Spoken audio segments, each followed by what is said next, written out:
बीते दिन केंद्र सरकार ने बजट पेश किया है, बिहार के लिए कई सुविधाएं दी हैं। हमारे साथ कांग्रेस विधायक है, लेकिन झाल बजाते हुए सदन में नजर आ रहे हैं। क्या कारण है आप लोग झाल बजा रहे हैं? नहीं, यही झाल अगले 5 साल तक 29 तक बिहार सरकार और बिहार की जनता को बजाने के लिए ये लोग मजबूर कर रहे हैं।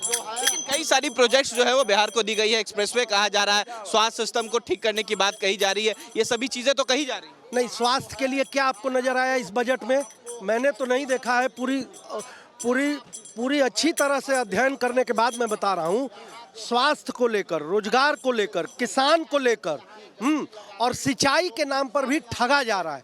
ऐसी कोई परियोजना, नौकरी कर, वही रोजगार को, सिंचाई के नाम पर भी जहां आप बाढ़ की बात कर रहे हैं, तो बाढ़ की ये तो चिरपरिचित मांग थी कि नेपाल सरकार के साथ बातचीत करके हाई डैम का वहाँ निर्माण होना चाहिए, जिससे कि बाढ़ की स्थिति पैदा नहीं हो उत्तर बिहार में। और सुखाड़ के लिए आप जाइए, हमारे यहाँ सोन नहर कमान है, कम से कम 7-8 जिलों को पानी मिलता है। आज क्या स्थिति आप देखिए, सिंचाई के लिए पानी नहीं मिल रहा है, पटवन नहीं हो पा रहा है हमारे यहाँ। हमारी जो अर्थव्यवस्था है बिहार की, वो ग्रामीण अर्थव्यवस्था है, किसानी पर निर्भर अर्थव्यवस्था है। उसको फैसिलिटेट करने के लिए क्या दिया है? तो किसानों के लिए कुछ नहीं है, महिलाओं के लिए कुछ नहीं है, युवाओं के लिए कुछ नहीं है।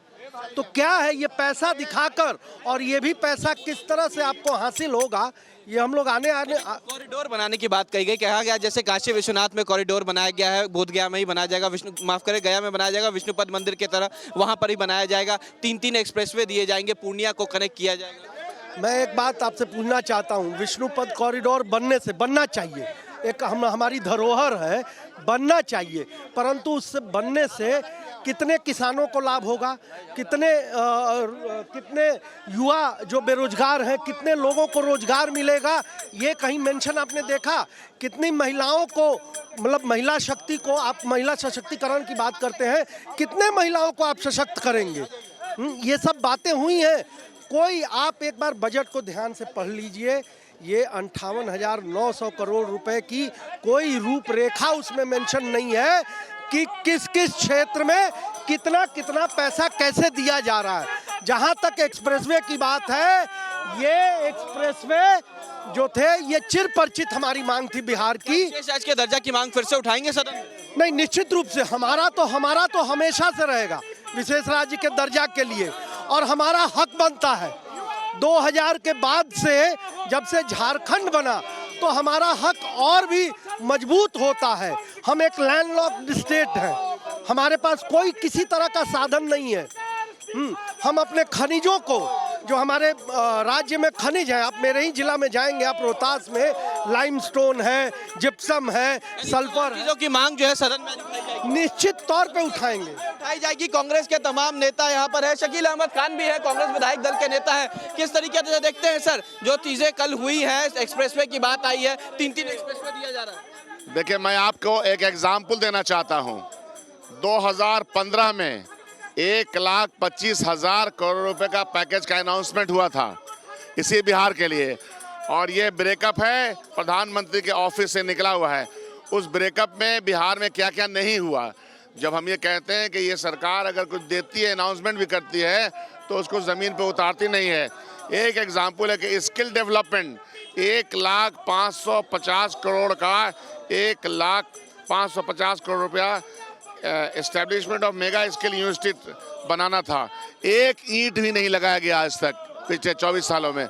एक एग्जाम्पल इसलिए दे रहा हूँ कि इससे अंदाज़ा होगा कि जो पैकेज का अनाउंसमेंट भी होता है, उस अनाउंसमेंट का धरती पे उतरना नज़र नहीं आता है। तो इसलिए सरकार झूठी है और लफाजी करती है, ठगती है।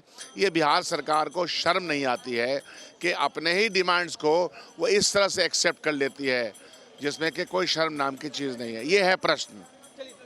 शकील अहमद खान, तमाम कांग्रेस के नेता यही कह रहे हैं कि केवल बिहार को ठगा गया है। जिस एक्सप्रेसवे की बात की जाती है, उस एक्सप्रेसवे से कोई फायदा नहीं होने वाला। देखिए, किसानों से कृषि फीडर, 16 घंटे बिजली और नहरों में अधिकतम छोड़कर पानी देना होगा। देखिए, तमाम मुद्दे को लेकर कांग्रेस जो है वो आज सरकार को घेर रही है। कल जो केंद्र का बजट सामने आया है, उसके बाद आज कांग्रेस जो है वो बिहार विधानमंडल में सरकार को घेरने का कोई कसर जो है वो नहीं छोड़ रही। वीडियो जर्नलिस्ट सत्येंद्र कुमार के साथ उत्कर्ष, न्यूज़ नेशन, पटना।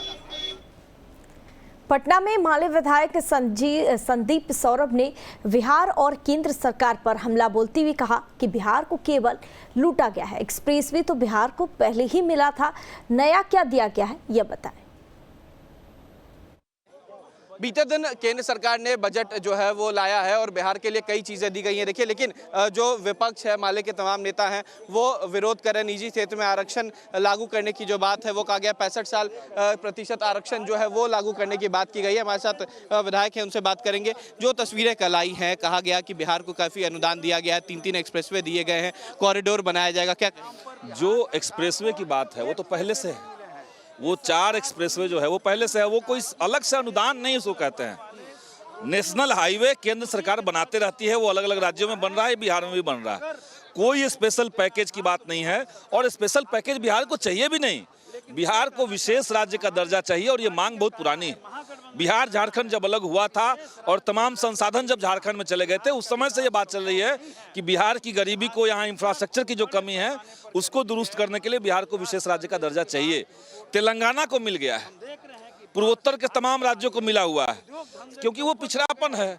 और बिहार के अंदर जहाँ कोई उद्योग धंधा नहीं है, जहाँ कोई इंफ्रास्ट्रक्चर बेसिक नहीं है, तो यहाँ पे चाहिए था। नीतीश जी इसको लंबे समय तक कहते रहे और कल दुर्भाग्यपूर्ण रहा कि नीतीश जी के मंत्री महोदय विजय चौधरी जी ने सदन के अंदर विशेष राज्य का दर्जा नहीं देने के लिए मोदी जी को धन्यवाद कह दिया।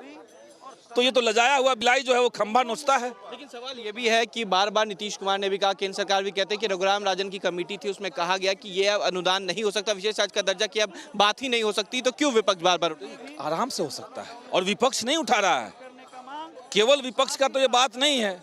जब मोदी जी के साथ चले गए नीतीश जी, तो उन्होंने क्या कहा कि हम बिहार के लिए विशेष लेकर के आएंगे। क्या विशेष लेकर के आ पा रहे हैं? जातो गंवाए भातो नहीं खाए आप। तो आपको अगर तथाकथित रूप से आप किंग मेकर हैं, तो किंग मेकर की भूमिका इतनी जरूर होनी चाहिए कि अगर संवैधानिक प्रावधान में कुछ अड़चन है तो आप उसको संशोधित करवाइए। और जैसे तेलंगाना को मिला विशेष राज्य का दर्जा, वैसे बिहार को मिले। बिहार की स्थिति तेलंगाना से कई गुना नीचे है, तो बिहार को मिलना दर्जा की मांग आज भी सदन में उठेगी। आज हम लोगों ने उस मांग के साथ साथ जो बिहार में कास्ट सर्वे हुआ, जिसके बाद आरक्षण के दायरे को बढ़ाया गया और हाई कोर्ट ने बाद में उसको खारिज कर दिया, हम लोग चाहते हैं कि बिहार सरकार के उस फैसले को, जो आरक्षण का दायरा बढ़ाने वाला फैसला है, उसको केंद्र सरकार 9वीं अनुसूची में शामिल कर ले। अगर एक बार 9वीं अनुसूची में वो शामिल हो गया, तब कोई कोर्ट का, न्यायालय का फैसला उसको रोक नहीं सकता है और तब किसी के बाद तब वो अनिवार्य हो जाएगा, सब पे लागू हो जाएगा। हम लोग ये चाहते हैं। चलिए, बहुत शुक्रिया। इनका साफ कहना है कि जो 9वीं अधिसूची में डालने की बात की गई थी, कास्ट सेंसस हुआ था, उसके बाद जो आरक्षण दिया गया था उसे 9वीं सूची में डाला जाए। वहीं केंद्र सरकार के बजट पर भी सवाल खड़ा किया और कहा ये चारों परियोजनाएं की जो बात थी वो पहले से बिहार को देनी थी, इसमें नया कुछ नहीं दिया गया। वीडियो जर्नलिस्ट सत्येंद्र कुमार के साथ उत्कर्ष, न्यूज़ नेशन, पटना।